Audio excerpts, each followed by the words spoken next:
इधर America reciprocal tariffs का डंडा घुमा रहा था, उधर भारत और रूस चुपचाप 6 नई बड़ी स्ट्रेटेजिक डील्स पर साइन कर चुके थे।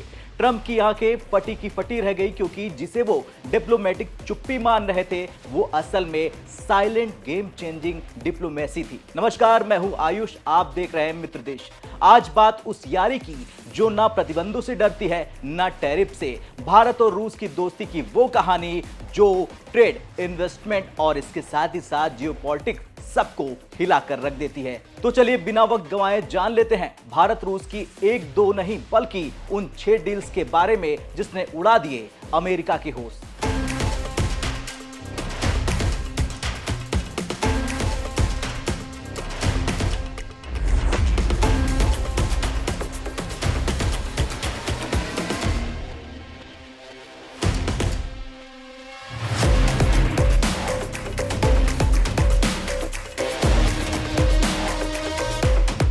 दरअसल अमेरिका ने अपने नए ट्रेड पॉलिसी के तहत कई देशों के ऊपर रेसिप्रोकल टैरिफ्स लगा दिए हैं। ऐसे में भारत से इंपोर्ट होने वाले प्रोडक्ट्स पर एक्स्ट्रा ड्यूटी का खतरा मंडाने लगा है, चाहे आईफोन्स एक्सपोर्ट्स हो, चिप मैन्युफैक्चरिंग हो या फिर फार्मा सेक्टर के सामान, सब कुछ रिस्क में आ चुका है। ऐसे में भारत पर दबाव बन गया था कि वो अमेरिकी शर्तों के अनुसार ट्रेड यानी कि व्यापार करे, लेकिन भारत की रणनीति कुछ अलग ही थी। साइड में रहते हुए भारत को नया मोर्चा खोलना था। जी हां, इस बीच भारत ने बड़ा खेल खेल डाला अपने जिगरी यार रूस के साथ। दरअसल भारत और रूस के बीच नई दिल्ली में 8वां India Russia working group of priority investment projects आयोजित हुआ।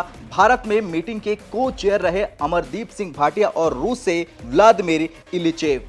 सबसे पहले इस मीटिंग में पिछले 7वें सेशन के रिजल्ट्स की समीक्षा हुई और इस बीच वो हुआ जिसने अमेरिका के माथे पर पसीना ला दिया।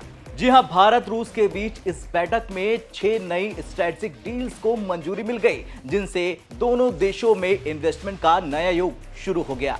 अब आपने ये तो जान लिया कि बैठक में क्या कुछ हुआ, लेकिन चलिए अब जानते हैं उन 6 बड़ी डील्स के बारे में। दरअसल इन प्रोजेक्ट्स में manufacturing, transport, energy, infrastructure, technology और स्टार्टअप सेक्टर शामिल हैं। भारत में रूस की कंपनियां अब सीधे निवेश करेंगी, खासकर ऑटो और फार्मा सेक्टर में। भारत की कंपनियों को रूस के रिमोट एरिया में ऑयल, गैस, एग्रो और मिनरल सेक्टर में पार्टनरशिप मिल जाएगी। इतना ही नहीं, इसके साथ ही साथ दोनों देशों के बीच एक ज्वाइंट इन्वेस्टमेंट मॉनिटरिंग सेल भी बनेगा जो इन प्रोजेक्ट को ट्रैक करेगा। ये डील्स न केवल रणनीतिक तौर पर मजबूत करेगा भारत को, बल्कि चीन के OBOR और अमेरिका के IPEF को सीधे चुनौती देती है। अब यहां पर खेल तो तब बड़ा हो गया जब दुनिया को यह पता चला कि इंडिया और रशिया यानी कि इंडिया रशिया इन्वेस्टमेंट फोरम में 80 कंपनियों की भागीदारी है। भारत और रूस के बीच investment India, Indian chamber of commerce और रूस के मिनिस्ट्री ऑफ इकोनॉमिक डेवलपमेंट की साझेदारी है।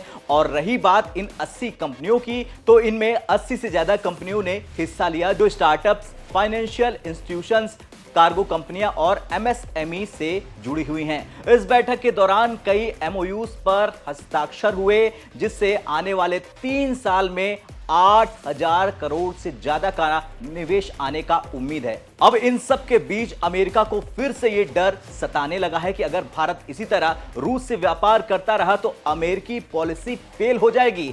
अमेरिका नहीं चाहता था कि भारत अपनी ऊर्जा, हथियारों और दूसरी जरूरतों के लिए रूस पर निर्भर हो जाए, क्योंकि इससे अमेरिकी दबाव का असर भारत पर कम पड़ता है। अमेरिका ने सोचा कि भारत अपने डिफेंस सेक्टर में उसकी टेक्नोलॉजी और हथियारों का ज्यादा से ज्यादा इस्तेमाल करेगा, लेकिन भारत अभी भी रूस पर काफी ज्यादा निर्भर है। भारत की 60 से 70% सैन्य जरूरतें अब भी रूस से ही पूरी होती है, जिसमें fighter jets, tank, missile system और सबमरीन शामिल है। भारत ने S-400 मिसाइल डिफेंस सिस्टम रूस से ही खरीदा है, जबकि अमेरिका इसे रोकने की कोशिश कर रहा।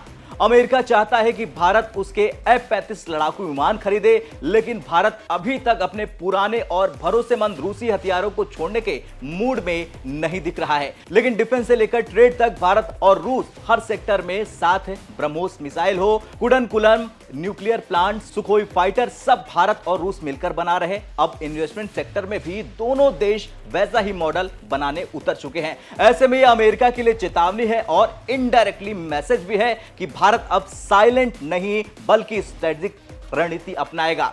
अमेरिका को लग रहा था कि टैरिफ से भारत डर जाएगा, लेकिन भारत ने अपनी डिप्लोमेसी को एक और नई दिशा दे दी है। रूस ने भारत का हमेशा साथ दिया है। भारत ने दुनिया को अब संदेश दे दिया है कि भारत और रूस हमेशा आगे रहेंगे। रूस जैसा हमेशा साथ देने वाले मित्र के साथ मजबूत निवेश कर भारत ने दुनिया को संदेश दे दिया है। अब भारत एक ऐसा राष्ट्र बन गया है जो डील्स अनाउंस नहीं करता बल्कि इंप्लीमेंट करता है। पुतिन मोदी की दोस्ती स्ट्रेटजी के आगे है। दोनों नेताओं के बीच सालों से भरोसे पर संबंध आधारित है। हर संकट में रूस ने भारत का साथ दिया, चाहे 1971 हो या यूएन की वोटिंग।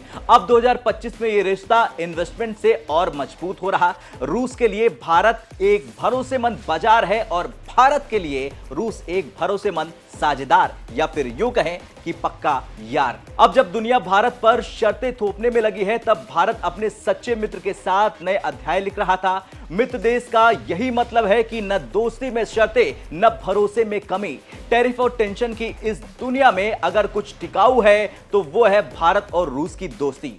खैर, रूस और भारत में ऐतिहासिक रूप से अच्छे संबंध रहे हैं। दोनों देशों के बीच इतने गहरे संबंध रहे हैं कि अमेरिका तक को आपत्ति हो रही। नेहरू से लेकर नरेंद्र मोदी तक ने रूस को अपनी विदेश नीति में अहम जगह दी है। जब तक सोवियत संघ रहा तब तक भारत वहां की व्यवस्था से प्रेरणा लेता रहा और उसके पतन के बाद भी रिश्तों में कड़वाहट कभी नहीं आई। भारत ने कभी रूस को एक सच्चे दोस्त के अलावा किसी भी श्रेणी में नहीं रखा। रूस के साथ भारत के संबंध वक्त की कसौटी पर हमेशा खरे उतरे हैं।